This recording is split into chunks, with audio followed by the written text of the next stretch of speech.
What is up, sad boys? Welcome to my very first video with something that hopefully you can't even notice. How are we doing today? Now, I heard through the rumblings, and by the rumblings I mean my feed, there was a new Front Bottoms album. You know I'm gonna check it out, and you know I'm gonna give my thoughts. Todd's thoughts, Todd's thoughts, Todd's thoughts. The Front Bottoms, the New Jersey duo, but also like a band that has given me some of my favorite listening experiences. Everything they do is so genuine and true. Flash forward to the year 2020 in Sickness and in Flames, an album title that wasn't originally intended to reflect this year, but has sort of taken on new meaning through the process of recording it. They didn't intend this to be a reflection of our current state of affairs. It just happens to sort of reflect it in the album itself. And when we're looking at the discography of the Front Bottoms, you have their earlier stuff, and then you have where they are now. If you go back to 2008 to I Hate My Friends, My Grandma versus Ammonia, and then their self-titled is like over here, then Talent of the Hawk is like right in the middle. It's between that very early sound and then their new sound. And then you have Rose EP, Back on Top, then Going Gray, and then Anne is over here doing a lot of redos, covers of older songs, making them cleaner. Squeeze my arms a little tighter. Let me know I'm still alive, 'Cause you're the only one here keeping both my eyes open tonight. And I know we got problems. Who are they to criticize? I feel like In Sickness and in Flames is kind of tilting the spectrum back. My biggest problem with Going Gray and some of their EPs like the Anne and Rose EP, they were just fundamentally not the sound that I wanted from the Front Bottoms. Similar to my complaints with AJJ and their subsequent albums is I miss that intimacy. I miss feeling like I was standing in a room with a guy on guitar and a guy on drums and they're just playing songs. Like I'm witnessing a band practice. And over the years, they fleshed their production out and that intimacy was missing. Going Gray feels like their most distant album they have made.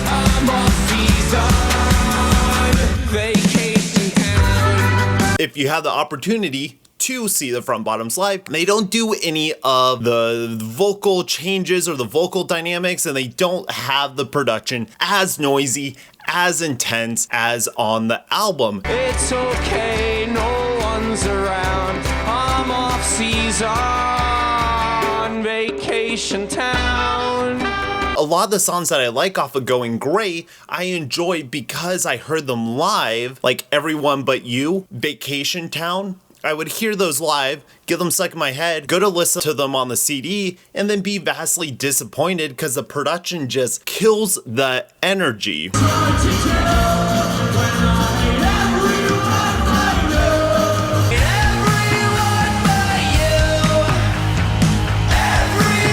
It's just unfortunate that their recent albums have been missing that intimate energy that I associate with the Front Bottoms. I would say I have not enjoyed an album since Talent of the Hawk. Now, Back on Top, it's fine, but there's just way too many songs on it. Everything just sort of blends together and you don't get that separation. Like this is definitively Flashlight or this is Maps. You start to lose that identity on some of their recent albums. I was very pleasantly surprised when I started listening to In Sickness and in Flames, expecting that Going Gray sound, instead getting a more grounded and a more rustic sound, if that makes sense. It's a joke, so we don't take it seriously. It's more folky than they have been in their past couple albums. They sort of took away they made the instruments more present and more clean in a way that I think is more evocative of their older albums. That being said, there is still some production on here that is pushing me away.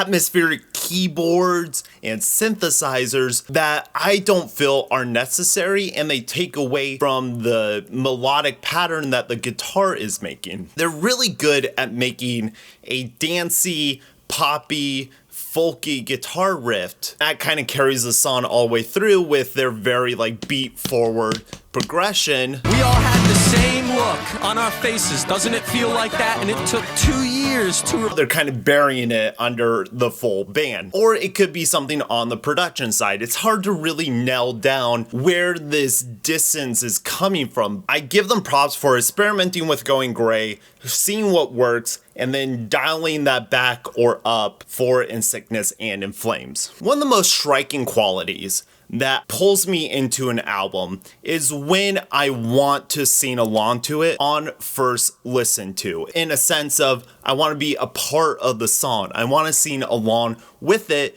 because they're really good at presenting like just a chilled cruise sound that is extremely relatable, taking away all the fucking vocal coverings and all the vocal plugins off of his leads. And they do try some very interesting stuff on this album that I feel would have been more suited on their earlier stuff that feels kind of out of place here, like poetry, interludes, weird vocal, atmospheric.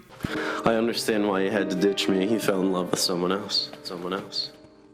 From one song to the other, that just kind of kills the pace. I like to listen to albums when I go skating. Lately, it's been late at night. I try to go during the day, but it's been 1,000 degrees outside. But I like to listen to music while skating. When the songs are going on this album, there's this beautiful flow. Now I wear camouflage to blend in.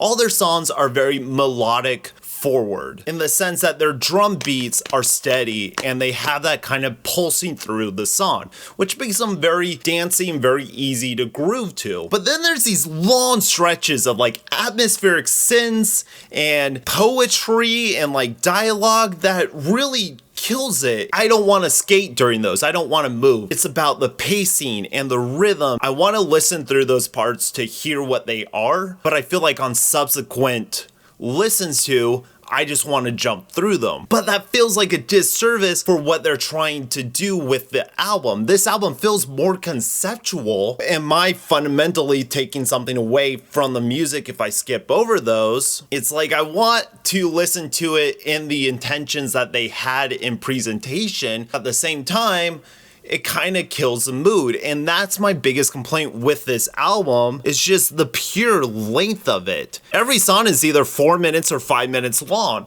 which is just too long for an album like this, an album that's so stripped down. There's a lot of parts that drag on it. When the songs are playing in their full front bottomness, then it's that good shit that I want. At first it feels good, but then not really.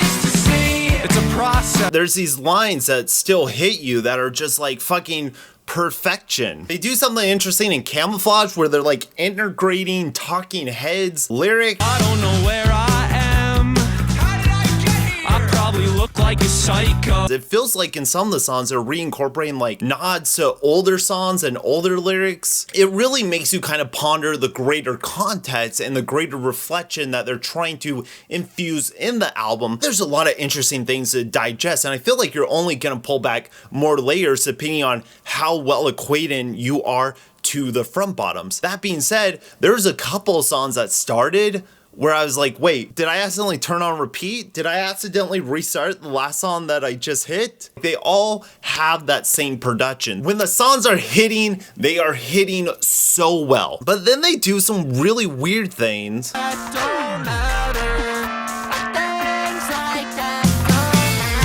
On Jerk, it sounds like Forever the Sickest Kids auto-tune electronica from the mid-2000s.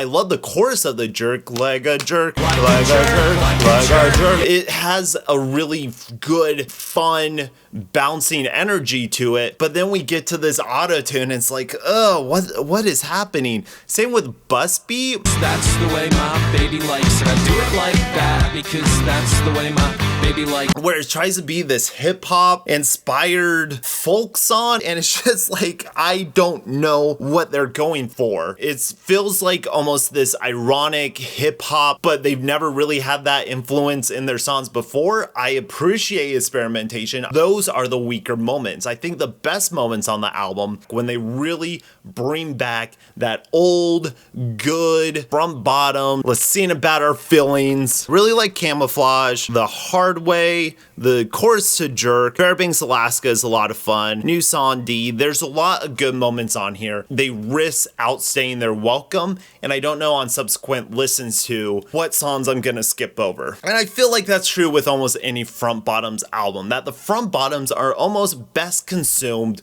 on a shuffle. Except for their self-titled album, which I think is the strongest and most complete album from start to finish that they have ever made. They've always kind of struggled putting together an album for me. I'm really glad to see them kind of returning to form and finding how to fuse their new cleaner sound with their old folksy sound. Thank you, Front Bottoms, for giving me an album that I can meditate on and try to dissect your intentions and what you're trying to do with it. In Sickness and in Flames, I'm gonna give it a soft jam it. There are elements that hold it back, but I think it is good enough that if you haven't listened to the Front Bottoms ever, then this is probably a good album to get back into them. I look forward to seeing them on tour again, whenever that may be.